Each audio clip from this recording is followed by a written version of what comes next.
What is GATT?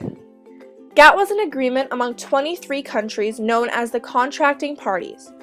Its goal was to reduce trade barriers and remove tariffs between countries.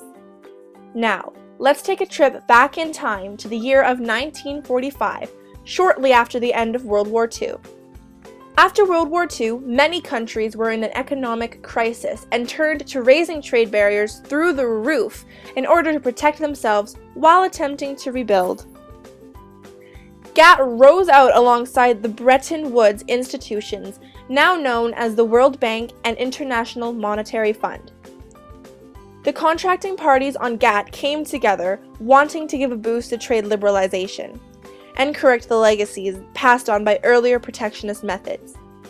2 years later, in 1947, GATT was born. In the same year, the International Trade Organization was shut down, leaving GATT as the only multilateral institute governing trade. And for those of you who don't know what multilateral means, it's when two or more parties, or in this case countries, participate in something. Throughout GATT's life, it conducted 8 meetings around the world, which were called rounds. Each round was designed to negotiate different trade issues and international economic disputes. Every decision had to be agreed on by a consensus. During the 60s, GATT worked on the Kennedy Round. In this round, the anti-dumping agreement was made. This agreement prevented countries from dumping their exports into another country at a lower price. Between 1973 and 1979, the Tokyo Round involved 102 countries. This round was the first attempt at reducing trade barriers that were not in the form of tariffs. There were problems with this round, however.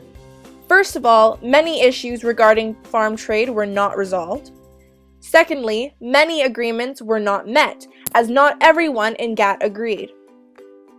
In 1993, after 7 years of negotiation, GATT finally had the Uruguay Round. Unlike the Tokyo Round, this one resulted in much more promising agreements.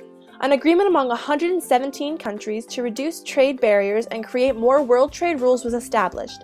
1 year later, the U.S. Congress approved the Uruguay Round, and the final act embodying the results of the Uruguay Round of multilateral trade negotiations was signed. 1 year after that, the Uruguay Round goes into effect and gives birth to, drumroll please, the World Trade Organization. The WTO is a place to negotiate other reductions of trade barriers, enforcing trade rules, and settling policy disputes. Unlike the GATT, the WTO's rules are full and permanent. In Canada, the WTO has been very influential. During the year of 2002, Canada asked the WTO to rule on the disagreement between Canada and the US on tariffs on Canadian lumber.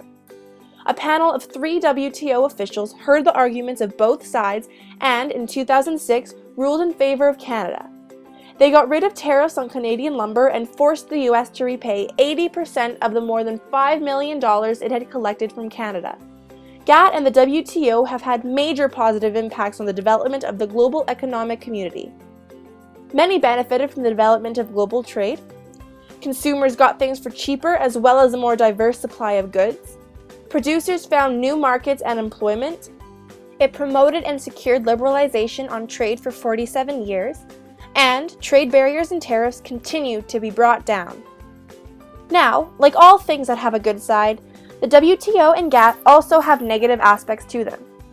The reduction of trade barriers caused some textile, steel, and footwear industries to suffer from the competition of foreign nations, thus causing many people to lose their jobs.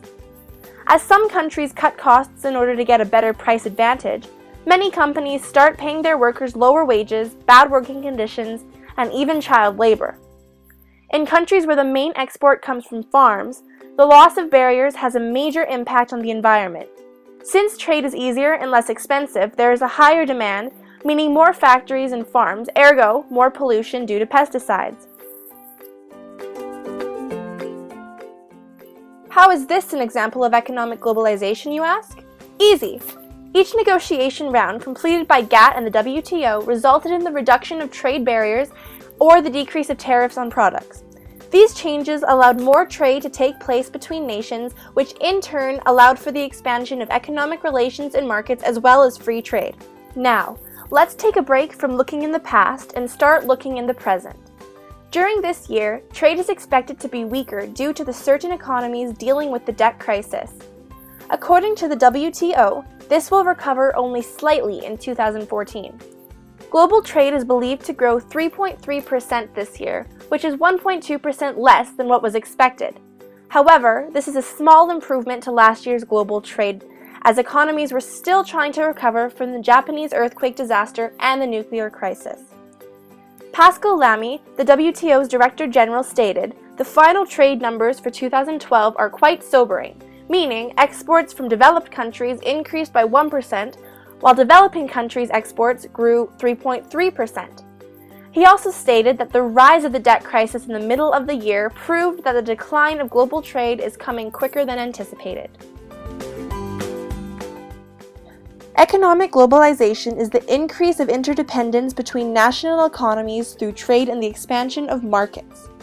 GATT and WTO were both created to manage trade and tariffs among the different nations of the world. They make decisions about trade barriers and whether or not to enforce tariffs on exports. The decisions made by WTO have a major impact on trade relations and the resources and markets that nations receive. Without rules against protectionism, the walls would be built up so high on every country that we would not be able to exchange goods without costs outweighing the benefits. Organizations such as the WTO ensure stable international markets and fair prices.